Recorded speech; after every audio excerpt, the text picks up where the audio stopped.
Cease fire line समानी sector में पाक army की दुश्मन के खिलाफ जवाबी कार्रवाई।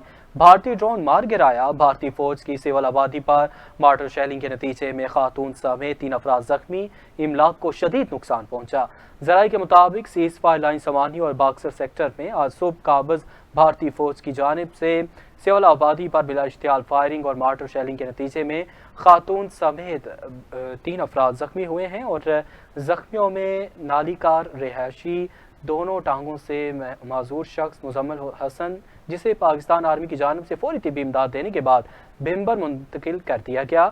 और कहावेलिया में 55 साला शहरी मलिक मोहम्मद अशरफ शेल लगने से मामूली जख्मी हुआ, जबकि चाही निहाला में 16 साला तालबा अरूज शबीर शेल लगने से मामूली जख्मी हुई, जिसको तहसील हेडक्वार्टर अस्पताल में तिब्बी इमदाद दी गई। पाक आर्मी ने बाक्सर सेक्टर में दुश्मन का क्वाडकॉप्टर भी मार गिराया। सिक्योरिटी जराये के मुताबिक इंडियन ड्रोन क्वाडकॉप्टर को सुबह 3 बजे निशाना बनाया गया। गोलाबारी और फायरिंग का सिलसिला शुरू होते ही इंतजामिया, महकमा सेहत आमा समेत तमाम इदारे मुतहरिक हो गए। पाक फौज की तरफ से दुश्मन को भरपूर जवाब दिया गया, जिससे दुश्मन की बंदूकें खामोश हो गईं, जबकि भारतीय फौज के मुतअद्दिद मोर्चों में आग लग गई। चाही, पाटा, कीतर, बंडाला और नाली में सिविल आबादी के मकानात को भी नुकसान पहुंचा है।